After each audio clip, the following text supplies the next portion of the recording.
welcome to another Keelhauled podcast. I'm your host, CaptainLogun, and we've got a lot of Sea of Thieves news to cover today, so tie yourselves to the mast and hold fast. Ahoy there, pirates. I hope you had yourselves a good week and a good weekend. I know I did. This week, we are going to be talking all about some of your hopes, wishes, desires, dreams, all the things that you want from this upcoming quality of life patch. Now, obviously, because of this patch coming out fairly soon, it's not too likely that we're actually going to be seeing many of these fixes come into play, but I figured this was a good time as ever to be able to talk about some of the things that are going on in the game that you guys want to see changed, fixed, altered, whatever you want to call it. So let's get into it. First up on today's docket, let's talk about why I'm making more of a I want to say critical because I don't want to feel like I'm being negative, because I'm not trying to be negative for a game that I love and play more than any other game that I have. I want to be critical about it because the things that are going on with the game are something that I know everyone else has pain points with.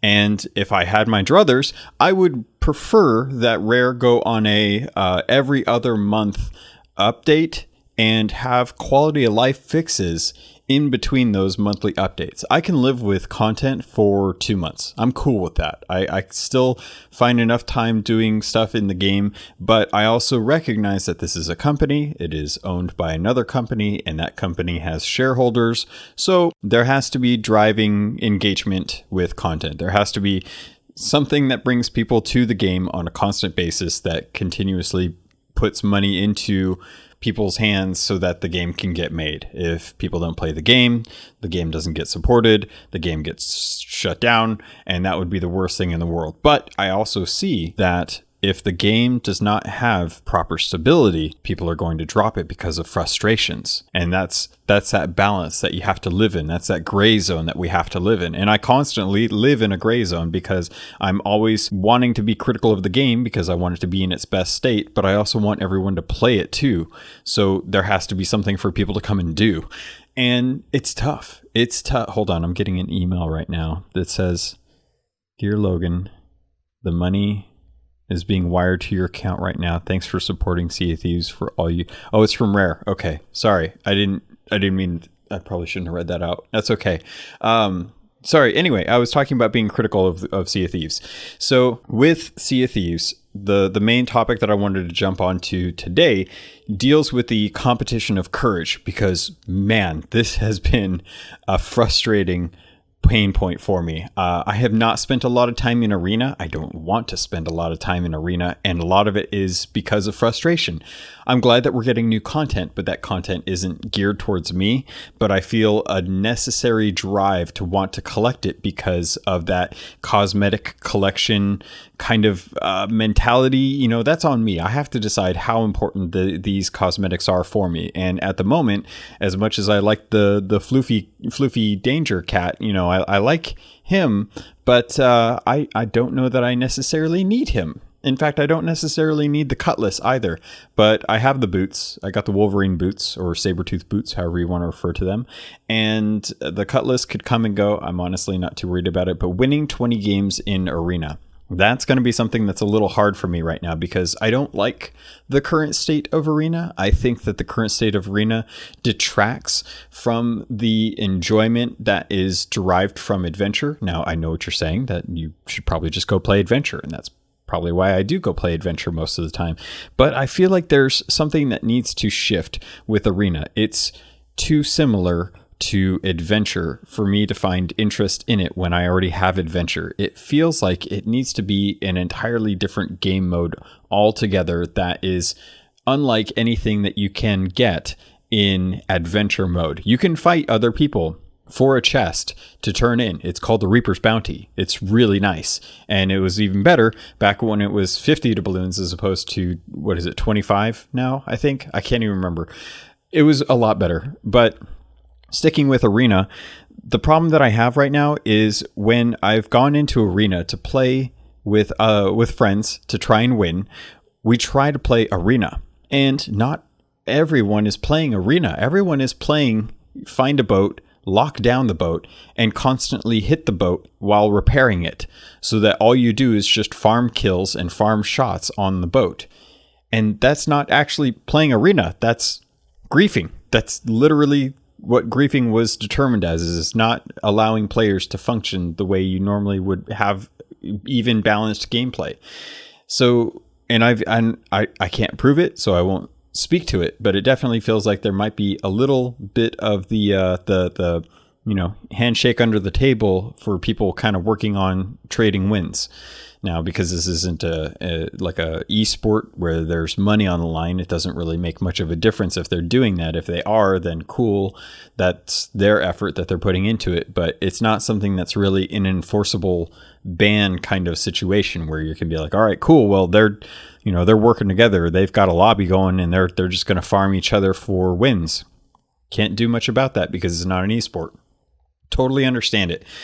But the fact that people are taking arena and they're not attempting to go after the chest, they're just attempting to lock down one ship. And this is not something that I was like, no, this is just a one-time thing. This is a multiple lobby thing.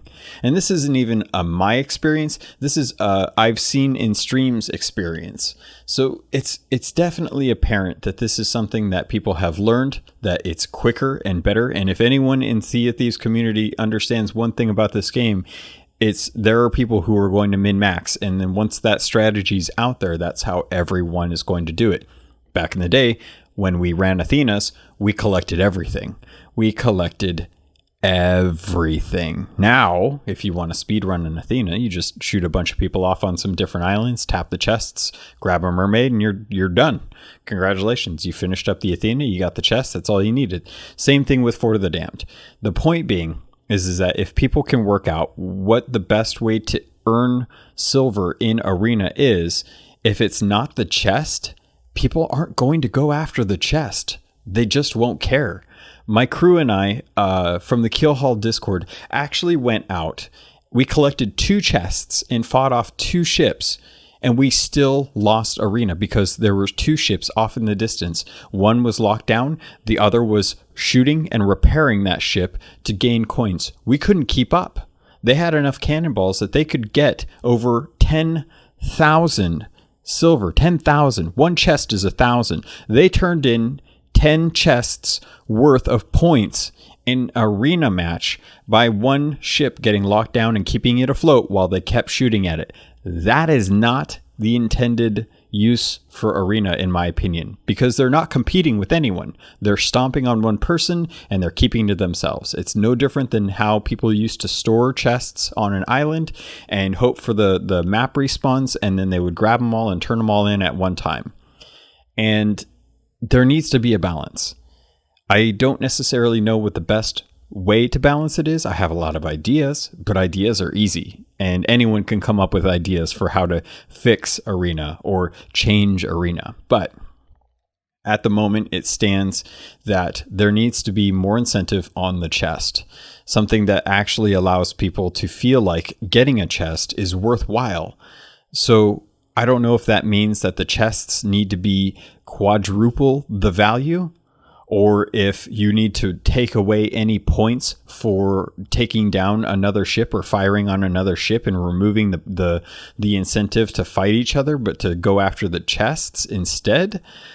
I don't know, because if you don't incentivize people to play the mode in the intended means, which is go for a big beaconed chest on an island, on fewer islands, and go try and fight for that chest, then you're going to end up with what we have right now, which is just griefing another ship or trading wins with another ship to try and get your wins in, because all that matters is the cosmetics and the levels. People don't really care to see it. I could be wrong, and I know it's not absolute, so don't take my hyperbole as fact, but the point stands that a lot of people aren't trying to play arena for the competition. They're trying to play arena to get the win, to get the cosmetic. And that's a shame. It's a real shame, because if the mode had been played in the way I think it was intended, by the way the devs explained how it should be intended, Sea of Champions is a great example. Other groups out there that are actually fabricating teams to work together to start actually playing in events to compete for prizes. Those are the best I've ever seen. And I love Arena for those events because it really shows what good crews can do, because the crews are attempting to actually play the game in its intended manner. You put that out into the real world and you quickly realize how little people seem to care. And I know I'm speaking broadly about this, but how a faction of people seem to care about whether or not you play through the means of, it's the same reason why we had double gun exploits. It's not really an issue as much anymore. You can still kind of quick animation cancel your guns, but it's a lot harder. So I'm not too worried so much about that, but I know it's still kind of a pain. But it's I would love it if Arena got played the way it was intended to be played, which is why I think we need a mode that focuses less on what you can do in adventure and focuses more on something that you can't do in adventure.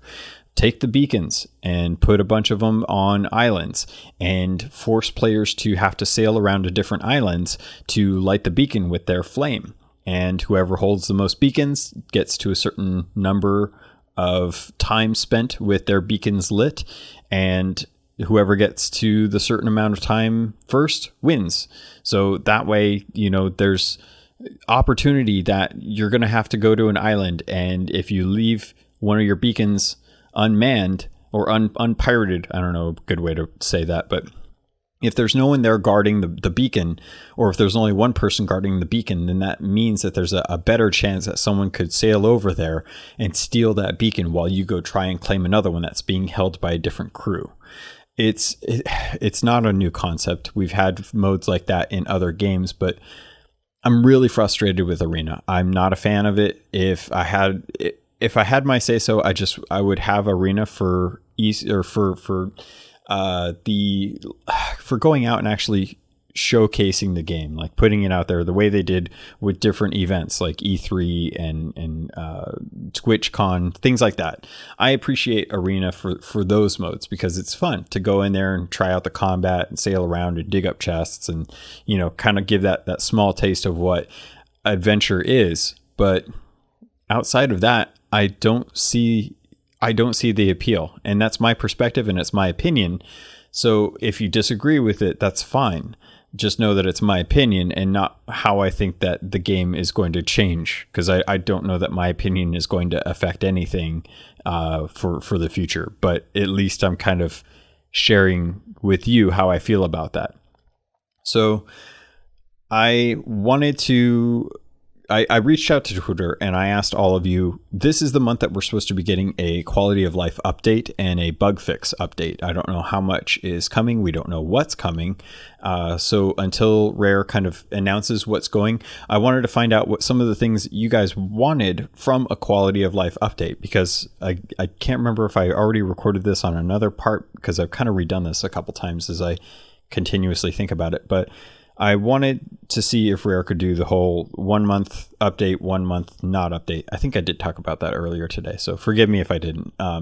So hopefully, if not this month, having a quality of life update with bug fixes, then maybe the next time they do it. Maybe the next time we have, the June update, and then July is another quality of life bug fix patch, and they get time to kind of work on that, and then in August we'll get another update with content. Hopefully something like that happens. So to get back to what I was saying, I reached out on Twitter for your guys's kind of insight on what you would like to have changed. Some of these are hardware related, so I'm going to try and shy away from those. I tried to color code the 60 plus results that I got from you, and tried to break them down based on what everyone was the most popular versus the least popular, what was a bug fix and what was a quality of life fix. So I'm going to dive into that and see if I can kind of break down what I think would be good and bad about some of these. And then towards the end of the episode, I have kind of a big thought. Well, maybe I should do that next. I'll do my big thought next, because I think it's something worth talking about. Next up on today's docket, I did want to dive into the changes to the game that I think I would like to see. Now, obviously, I already talked about one of the big ones, which is Arena, because I don't think that it's there yet. I think it needs a big overhaul for it to really make sense for why it should be included in the game.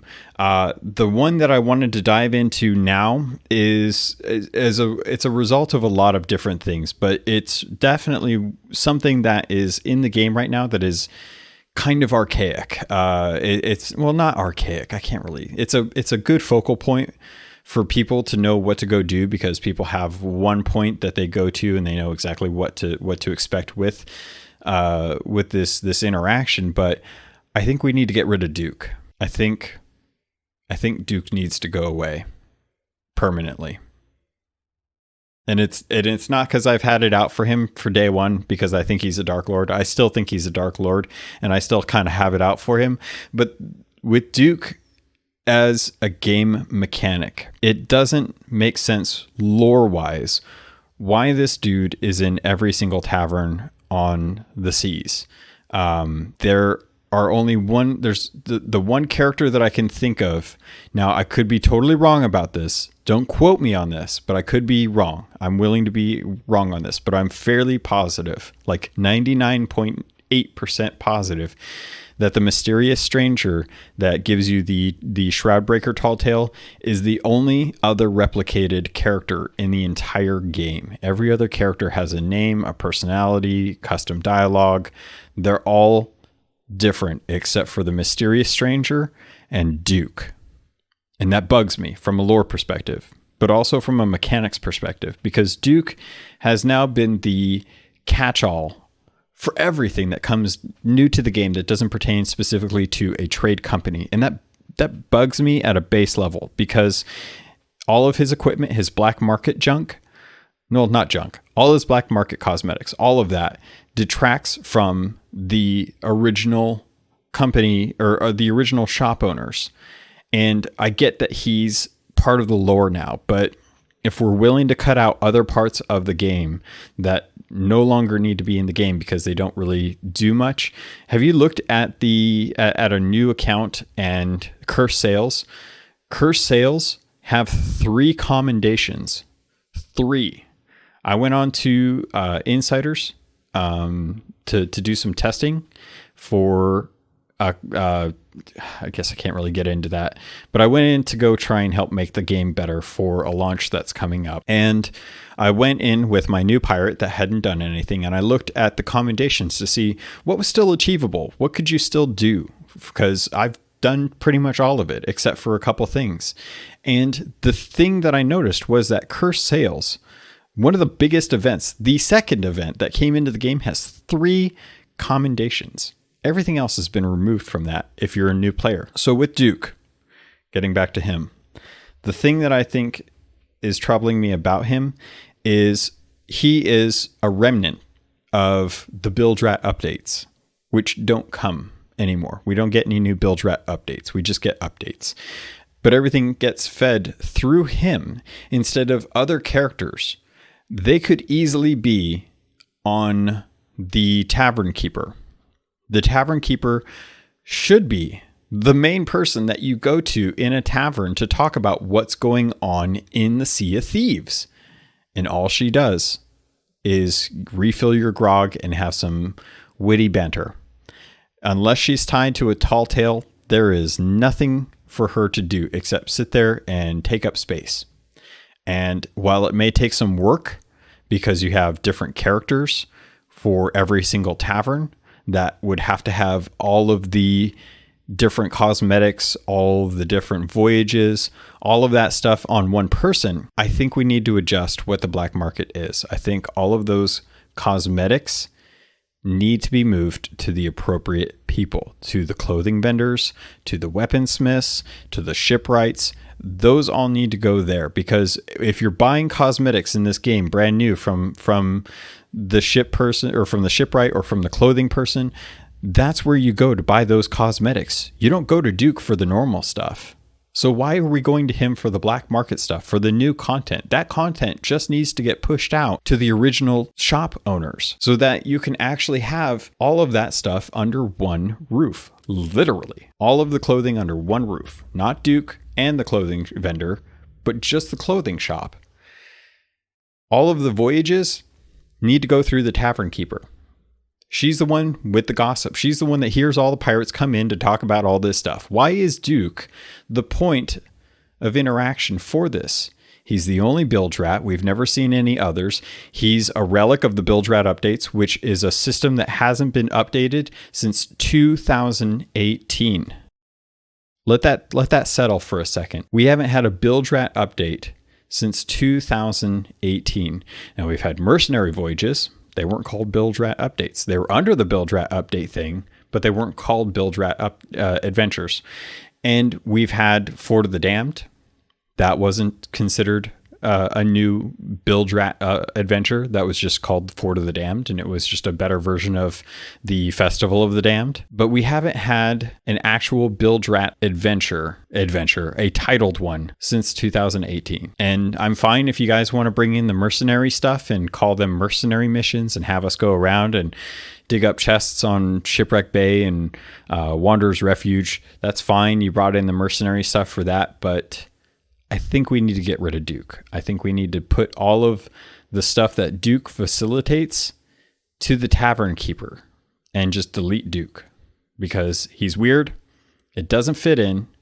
There's no major lore behind him outside of what's been crafted to fit in with the reason why we're going to him to look up for tombs. God, I keep doing that with tomes for the chest of curses and stuff, for the relics, the rag and bone crates. All of that stuff got fed through him, and they built up lore around him to try and support the idea of why he was there. I've been going pretty long on this, but I want this to stick in because I don't think we should have him.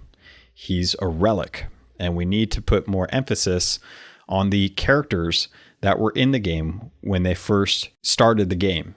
The clothing shop, the weaponsmith, the clothing vendors, the shipwright, the tavern keepers, they all had roles, and those roles should have been expanded upon instead of what I think was the quick fix for bilge rat adventures, where you had one person that was going to send you out to do something weird. We haven't had anything for us to be sent out to go do something weird that isn't been lore driven. So we should have had Stitcher Jim somewhere to go visit and talk to him about what was going on. And for some of that stuff, we had the Masked Stranger. But at the end of the day, it doesn't make sense why we have Duke. He's a Dark Lord. He's evil. He doesn't belong here. Let's get rid of him. I want him gone. All right, pirates, I did find some sad news as well as some happy news on the internet this week regarding Sea of Thieves. I found out that apparently it is too expensive for the studio to produce more of the cinematics for updates that were something that we got back when it was 2018, when we had the Cursed Sails and Forsaken's Crew cinematic, when we first got our little taste of a cute little crab that became very near and dear to our hearts, who has been missing for quite a while. We had the update with the actual Forsaken Shores, and we got a little taste of some cinematics there, as well as the Hungering Deep with Merrick, the first introduction to an additional character in Sea of Thieves since launch. And it's a shame to hear that it's probably not going to happen with more of those. We'll probably just get the normal trailers, which actually showcase the content update, which I'll be honest, I actually really enjoy the content update ones where it kind of showcases some of the different things that are becoming in the update. They do a nice job with the cinematography, and of course, John narrates it very well, so I do appreciate those. But it's going to be kind of a bummer because it was a nice little lore-driven aspect that kind of added a bit of flavor and life to the seas outside of the Tall Tales cinematography, where you kind of get to see a little bit with that. But yeah, kind of a bummer. On the positive note, I did see that Toe Jam reached out to Mike back in March, and I never got wind of this. No one ever hit me up about it, and I totally missed out. But apparently, Mike Chapman thinks that they should be working on a quality of life fix, and this is something that I would definitely appreciate for if you were to take a storage crate or backpack. If you were to take a backpack to a barrel, if you could use a key to be able to unload all of the items from the storage crate to the barrel, or vice versa. So let's just take a storage crate, or no, let's take a plank crate, for example. You got an empty plank crate, it's the end of the night, and you want to load it up, but they can't unlock the functionality of having more than 5 planks on a person. So what do you have to do? You have to go into the barrel, grab 5 planks. You have to go into the storage crate and drop off the planks. You have to repeat that a lot.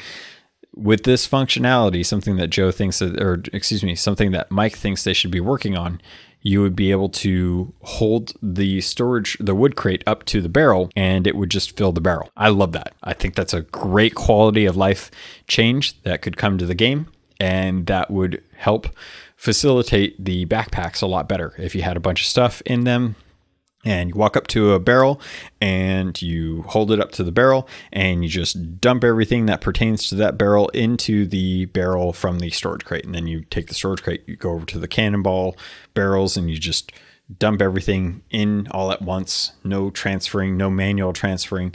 Something like that would be great. And I think that's a good point for us to dive into some of the changes or quality of life fixes that you all wanted. So and forgive me for not remembering, because like I mentioned earlier, this was something that I had re-recorded. So I can't quite remember if I actually talked about this or not, but I reached out on Twitter. I got a lot of responses and I wrote them all down, and then I tried to color code them based on what I thought was hardware related, what was a bug, or what was a quality of life request. So I'm going to shy away from the hardware related ones, because those are going to be something that is harder to control when you're working with a large range of power with different machines and different platforms and stuff like that. So I'm going to try and leave away from that. And I wanted to jump on some of the quality of life things, and then I'll dive into the bug stuff if there's time. But with the quality of life things, the number one quality of life change that everyone wanted, not everyone, but a lot of people wanted, was to do with rowboats, which totally makes sense, because if you look at rowboats, one of the biggest pain points with them is trying to pick something up out of them versus being able to actually like access the chest, the storage crate, or even just, not having to sit down in a rowboat. You got it on the back of the ship. You're trying to grab something, and how many times do you actually sit down instead of actually picking up the item that you want? So that was definitely one of the quality of life things that I think need to change. They need to have it so that it's contextual. So if there's items in the rowboat, they get picked up with a different button. I don't care what button. Let us change the button how we want, but it's a contextual button. And if you want to access the chest, just make that a different button as well too. Have the sitting down be any button that you want it to be.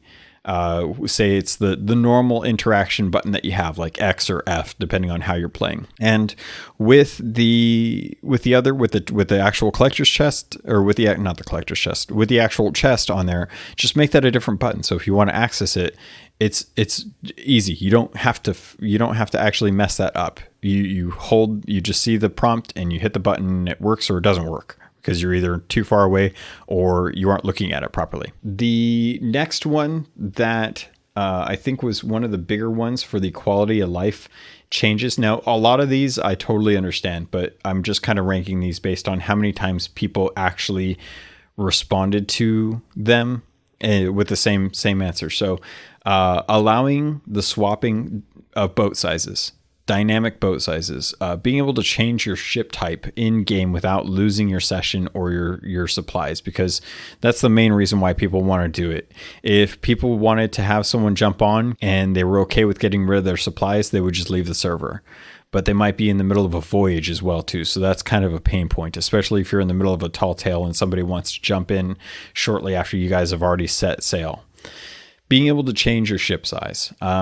I know that is a technical challenge that is really tough. It's something that's been asked for a long time, but I'm hoping that it's been long enough that we should be able to see that within the next few months.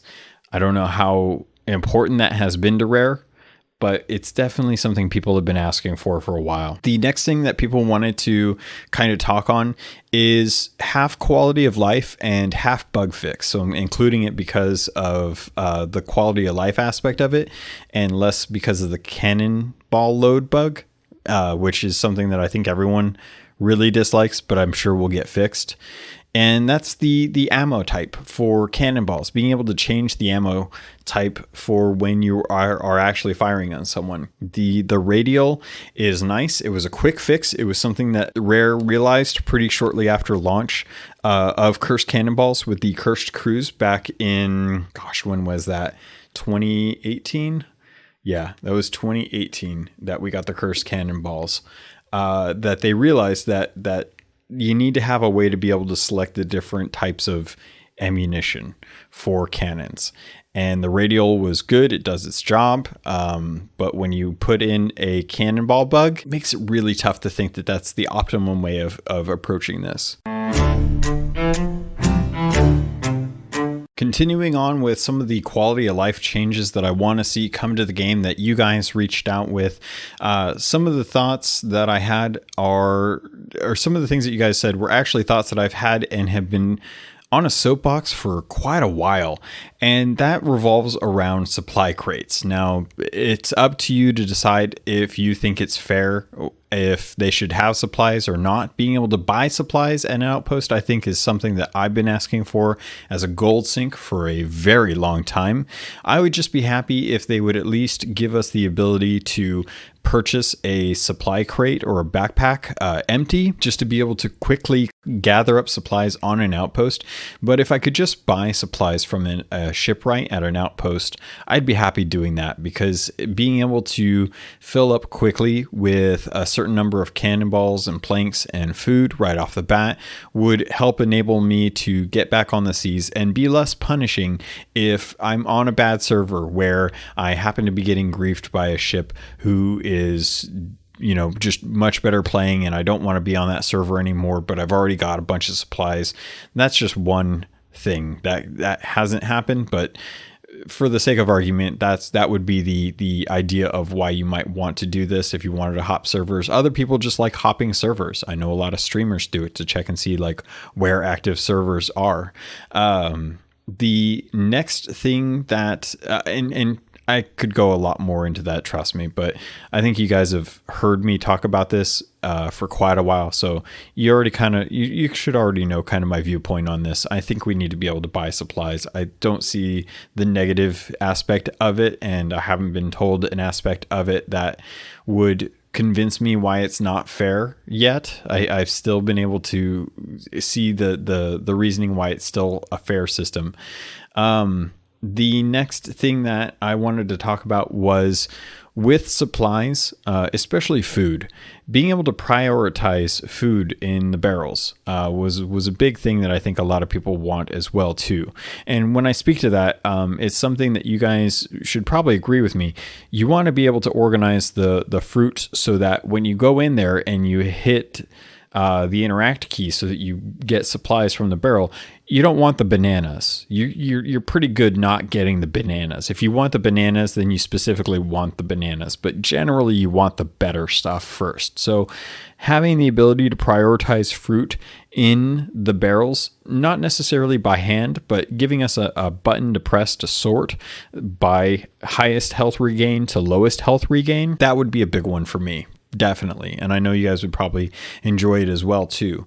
The reduction for times that skeletons spawn on an island is definitely up there for me.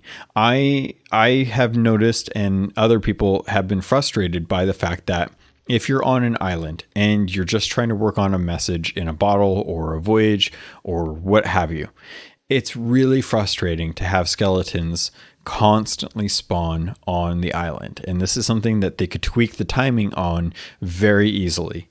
They should allow us to be able to be on an island for a good amount of time without being harassed by skeletons. In fact, funny enough, the safest places to go to just sit back and relax and enjoy the atmosphere are inactive forts. The one place where you would think there'd be the most skeletons just hanging around is the one place that is safest from random skeletons hanging around. And I think other than that, there's the 2 unmarked islands. I don't think skeletons spawn on those. I could be wrong. They might accidentally spawn there, but they don't typically spawn there. But you go to any other island and you're constantly fighting these skeletons that just randomly pop up, especially some of the smaller ones. The smaller islands, I think I was on one the other night, today. I was on there today. Went on an island to stop by and kill a random skeleton. Killed the random skeleton, killed the random skeleton's captain, grabbed what I needed to, went to go check a barrels. 2 other times, skeletons spawned as I was trying to take stuff off of, what was it? It was Rapier's Cay. Small island, just trying to get supplies and get all the little bits of treasure that were on the island to one spot where I could harpoon it 3 times. The initial time where I had skeletons spawn after the skeleton captain popped, and then 2 additional times. Crazy. Just let me enjoy the islands, please, without having to constantly fight skeletons. The next thing that came in that revolves more around customizations was the ability to save loadouts. If you have a custom set of ship liveries that you always like to sail, giving us the ability to have a loadout for that, to save it. Say like, hey, this is my normal ship liveries. I have a ton of cosmetics. Please just let me click one button that allows me to equip all of these items, all 6 of these items at once, and let it be done. Just let it be done. So to be able to favorite or to save loadouts for ship cosmetics, as well as costumes, as well as clothing, I would love to be able to have a certain clothing cosmetic loadout to be able to have Thor von Blitz have his cooking outfit as a button, to be able to have his swimming outfit as a button, has his normal sailing outfit as a button, to have his sailing in the rain outfit as a button. Doesn't seem like it would be a huge ask for the team to be able to dive in and kind of build up that engineering and then add the UI for it, the functionality and stuff.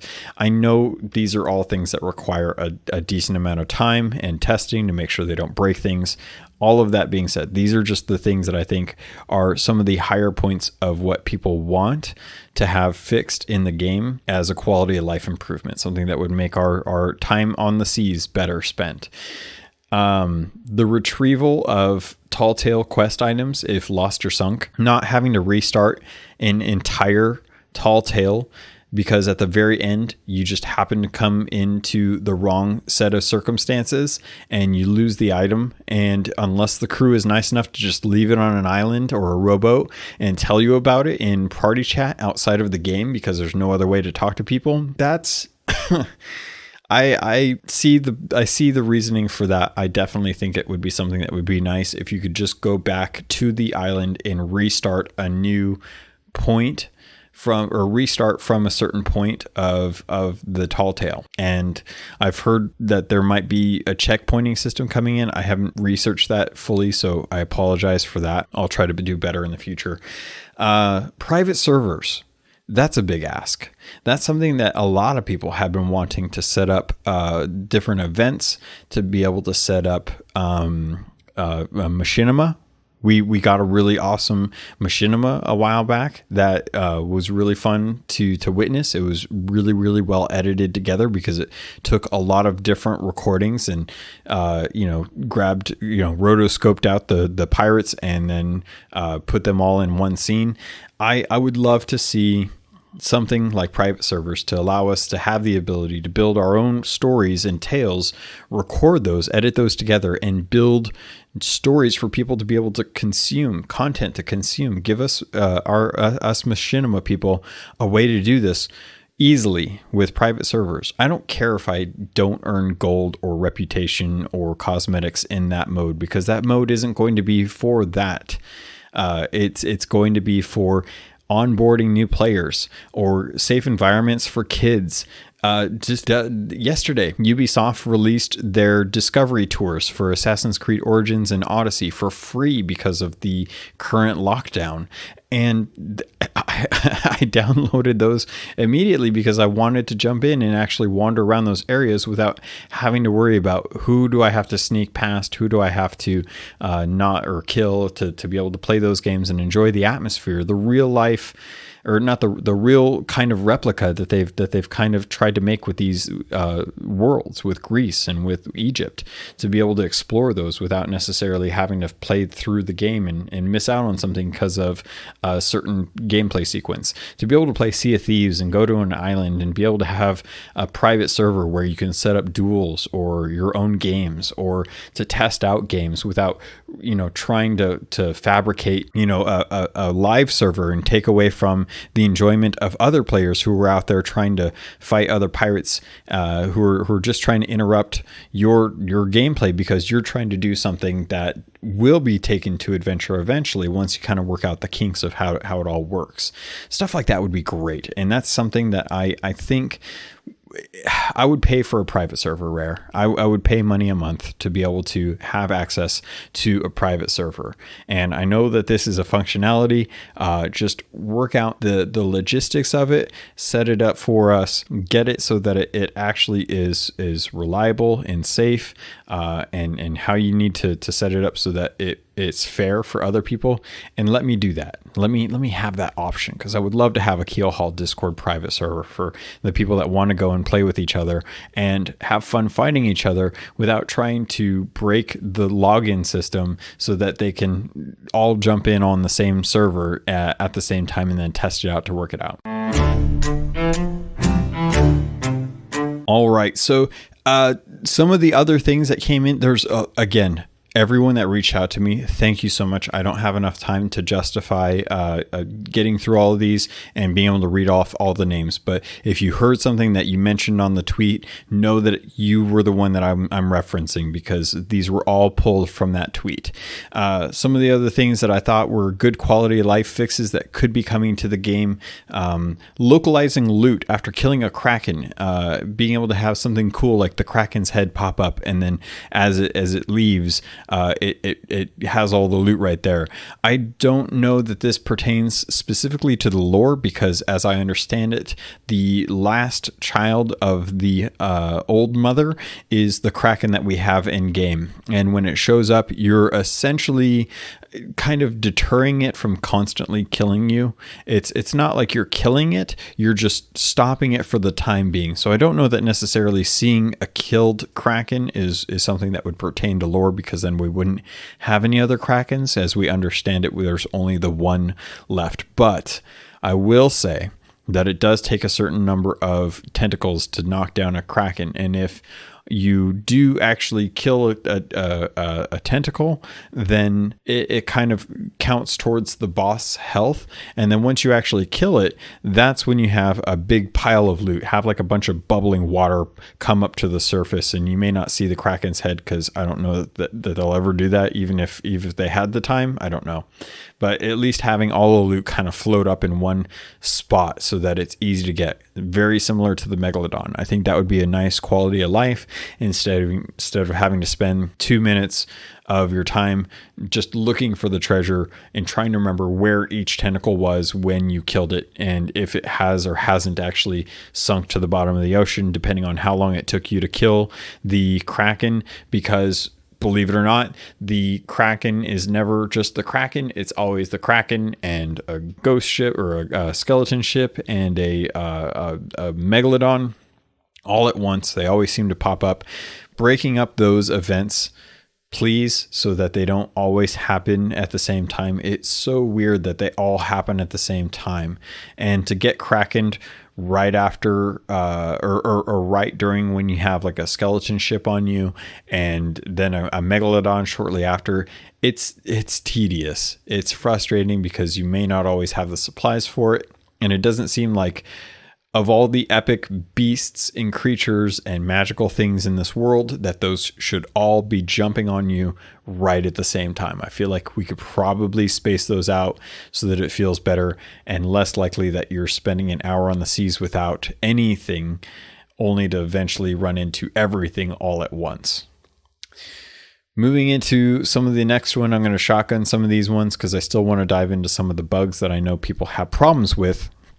Notating the size of a voyage was something that was in the beta. You actually saw like the projected cost or reward for each voyage, whether it was Order of Souls or Gold Hoarders or Merchant Alliance. You kind of got an idea based on what the voyage was, how much you were going to hopefully gain from that, because there's been a lot of people lately that I've heard are not quite happy with doing Gold Hoarder level 55 voyages and getting Seafarers and Marauders chests out of it. It seems kind of weird that we're kind of in that state where the loot doesn't reflect what it was prior to the change in trade company levels.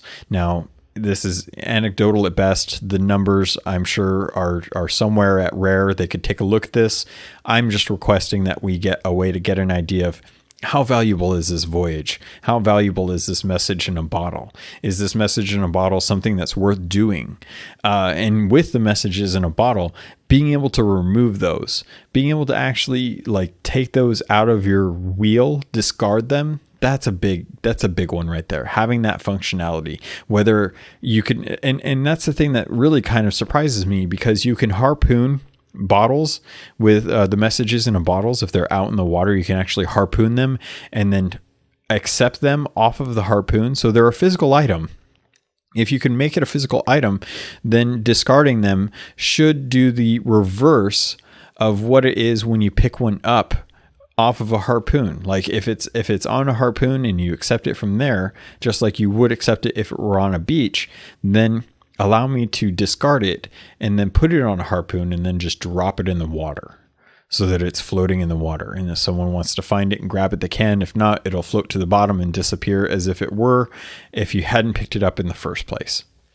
The one thing that I thought was interesting, I didn't think about this, but having different colored names for different crews, something that allows you to see like who's a part of what crew.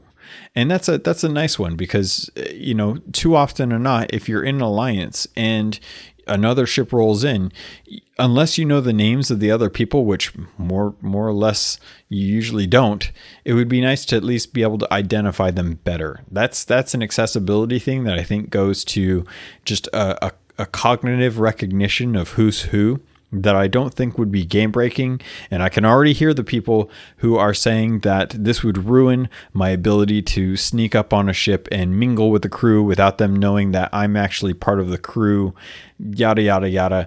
It's not that big of a deal. You're not going to lose that much gold or fun off of not being able to do that. You're still going to be able to get on there and tuck if you want. It's not going to kill you. If you're good at that, then you're good at that. If you're not good at that, then it's not, you either need to work on it or you need to find another approach, because I think that the color of names for different crews is a much better ask than whether or not it impedes your specific type of gameplay. And I'm saying that as someone who has their specific way of gameplay impeded upon regularly when people try and tuck on my ship. So it just depends on how you like to play. But this was an ask from someone else, and I actually agree with them. Scrollable chat log was an interesting one as well too. Being able to scroll through the chat if people are constantly talking and you can't actually catch everything that they're reading, because maybe you're on a TV and you can't actually see the text that far. Having the scalable text size is nice. Having a way to be able to scroll through the text would be nice, but I don't know how you would implement that UI. That would be a tough ask. And the last three that I think I'm going to cover pertains to being able to have a note on certain types of treasure that tell you where to deliver them so people don't get confused, similar to the rag and bone crates. Having a cooking spot on Galleon's Grave returned, because you can't cook anything on Galleon's Grave unless you have your ship there. Allowing the camera movement to count as active so you don't get lazy bearded if you are trying to tuck. And the auto emissary when a voyage is started. Now, the auto emissary one I don't necessarily agree with, because I think that people should still have the option to opt out, and if you start it and you get sailing, you can't actually turn that off. And I know that some people also want to have the option to be able to replace your flag. So say you got sunk either by your own means or by someone else, and you reclaim your flag, being able to reattach it. I know that's something a lot of people have asked for. I can see the merit in that, but I also kind of understand Rare's perspective on that as well too. Once it's sunk, it's sunk. You have to start over. You shouldn't have been sunk, but those aren't always things that are in your control. So I totally understand why people would want to be able to do that. If you're newer and you spend a lot of time getting up to grade 3, you lose your ship to something that you weren't expecting, you come back, you find your flag, you go back to your ship, you bring it back, and you be able to reattach that. I like that. But I also understand that if I lose my flag and I get it back, I would like to be able to start it and capture the flag of the other person and still retain my emissary thing. But I'm sure there's going to be exploits for that in some way or another. Someone's going to find something out. All right, Pirates. So we managed to get through all of the quality of life fixes that you guys wanted to come to the game. I loved all of them.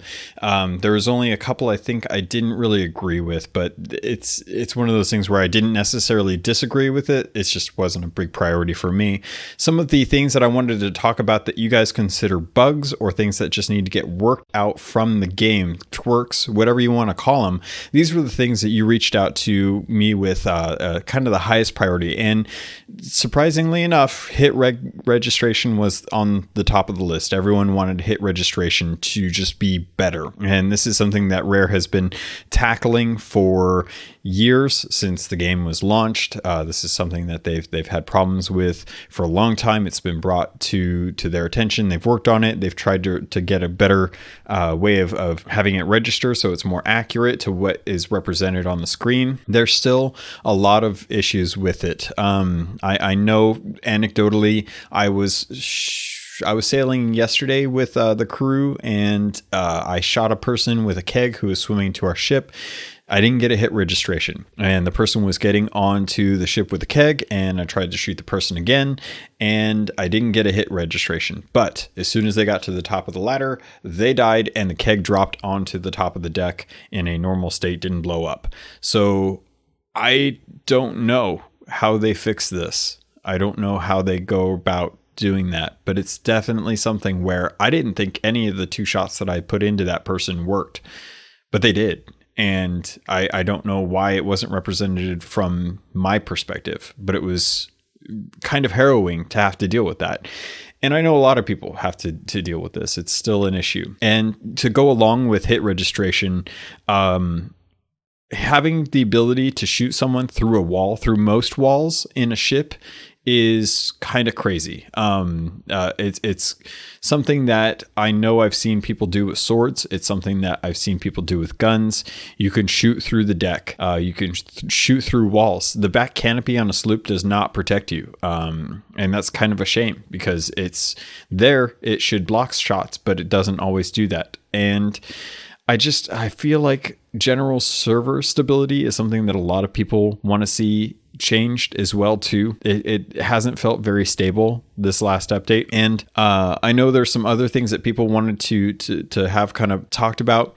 There's the bug with the water sound where you go underwater, and sometimes when you come back up, it feels like it's really loud. I'm hoping that gets changed. I'm hoping that the bug where you take a collector's chest full of items onto a ship, and none of it counts towards your emissary progress until you actually unload that chest, counts. I'm sure that'll get fixed at some point. The one thing that everyone seems to really dislike right now is the changes made to the mermaid, if there have been changes to the mermaid, because a lot of times people just aren't happy with the behavior of the mermaid. It doesn't seem, and this is something that I noticed in Arena too, it feels like it takes forever for mermaids to spawn, and if it takes forever, then it's usually at the wrong time. It usually pops right when you're supposed to get onto a ship, and you hope that they just didn't notice it because they were firing cannons. I wish that mermaids had a way that you could interact with them when you're behind them, because sometimes it's really hard to interact with them when you aren't facing them, or you have to try and get around them. It's a weird system, and I hope that it's something that Rare can take another look at and try and improve some of the interactions and expectancies of how mermaids work. Sometimes they feel like they work great, sometimes they don't feel like they work at all. Sometimes it feels like they were late to dinner, and it's tough. So it's oh god, there's a lot of little things. Just a lot of little things, you know. The game is really fun. I love playing it to death, but there's all these little things that tend to kind of nag at you. And a lot of the times people are just like, oh man, I just wish this wasn't an issue. I just wish this one thing wasn't something that kind of pulled away from the joy of the game, because if they had fixed this thing and it worked well and everyone agreed that it worked well, then it would improve the quality of life for the game in general. So there's more stuff here. I'm looking at the time. I don't know that I want to keep going into how much is stuff that people want to actually like keep going on about. I don't know if I necessarily want to do that. What I will do though is I'm actually thinking I'm going to do one of the lore stories that you guys actually sent in to me for a while back. Something that I would love to actually kind of dive into and stuff. So let me grab one of your guys' stories and see if I can actually put that on here for you. In my hometown, just outside the Devil's Shroud, I was just a simple cartographer. But then one fateful night, I fell while getting a book from the shelves in my office, and a small map fell out. It was tattered, but I could clearly see islands I didn't know. And when I turned the map around, I could only read 4 words: the Sea of Thieves. So I tried for weeks, no months, to get to know anything about that sea. But all I had ever heard were stories of a pirate haven from sailors so drunken that they could barely even grab their tankard without spilling the grog in it. But then I met this guy. I later learned that his name was Stitcher Jim, and he gave me a map which showed the way from my home island to this Sea of Thieves. So I and 2 other swashbucklers sailed, dreaming of the Sea of Thieves. Then we suddenly heard a high-pitched noise, and my friend started throwing up, and our ship was breaking fast, and suddenly a galleon appeared, and its sails were showing a logo I didn't know, and its figurehead was a mess of gold and gems. But they didn't seem to take damage. And also, they called us aboard, so we did what any pirates in this situation would do. We grabbed our precious belongings and we went onto their ship. And as soon as we set foot on the galleon, the noise disappeared, and we no longer felt like our breakfast wanted to see the outside world again. They took us safely to the Sea of Thieves. Now, 5 years later, I'm what many call a pirate legend, and I spend most of my time on the sea helping others and sinking ships if I need to. Because just like many others, even though we're pirates, I want to make the seas a safer place. So one day, me and my friend sailed our trusty sloop, the Tidal Wave, and saw our arch enemy, the Devil's Fang, approaching. They were a galleon and had almost outnumbered us, but each time we survived. I somehow had a feeling that this would be our last encounter. So they started firing their cannons so quick and in rapid succession that we were overwhelmed with fixing the holes in our ship that we couldn't just fight back. But somehow, after many boardings attempts and from both sides, and many exploded kegs later, we managed to break their masts. I knew that one cannonball would be enough to finish them off once and for all, but I hesitated. They were just pirates like we were, and they had their fair share of good and bad times as well, but I decided that we didn't waste so much wood just to give up. Jackson, one of the pirates I reached the Sea of Thieves with, had been killed by them. I lost my first ship, the Malevolent Phoenix, to their cannons. I would not give up. So, I lit the fuse of the cannon. Suddenly, I saw a big explosion as I had hit their kegs, which they had always stored on the lower deck. The Devil's Fang turned sideways, and we had finished what they had started 2 years ago. I had avenged Jackson and got revenge for the Malevolent Phoenix. It was over. We barely made it. But we survived. We celebrated and finished a voyage the Pirate Lord had sent us on. But I couldn't forget what we had accomplished. I could never forget it. Thanks to the Shrouded Ghost in the Discord for sharing that story with us. And I know that this was for the secret project, but because that hasn't gotten a chance to get underway, I wanted to share this story for you so that you at least had something to go on. All right, pirates, that's going to do it for this episode of Keelhauled Podcast. I hope you enjoyed it. I know that this was probably the most critical I've been, and surprisingly enough, it sounds like that, but a lot of these are suggestions, wants, desires that you guys have shared with me. So it's definitely something that the community has spoken up about, and I know that a lot of other people listening to this can probably relate to as well. Doesn't mean I hate the game, doesn't mean I'm going to stop playing anytime soon, but these are definitely things that I think Rare should know about if they don't already, which I'm pretty sure most of them do, that they should know that these are the things that are on our mind constantly when we are playing the game. So here's to a slew of new quality of life patches that come in the future alongside new updates to make sure that the game is as stable and respectful of our time with the quality of life improvements as it can be. As always, pirates, if you want to get a hold of me, you can always do so through the Discord. There's always links in the show notes so that you can join up on the server to see who else is sailing the seas and to sail around with the rest of the community. Also, if you want, you can always reach out to me on Twitter at CAPT_LOGUN. You can always send me an email at CAPTLOGUN@gmail.com, CaptainLogun. And I think that's going to do it, pirates. Thank you so much. I hope you enjoyed it. I love you, and I look forward to sailing with you on the Sea of Thieves.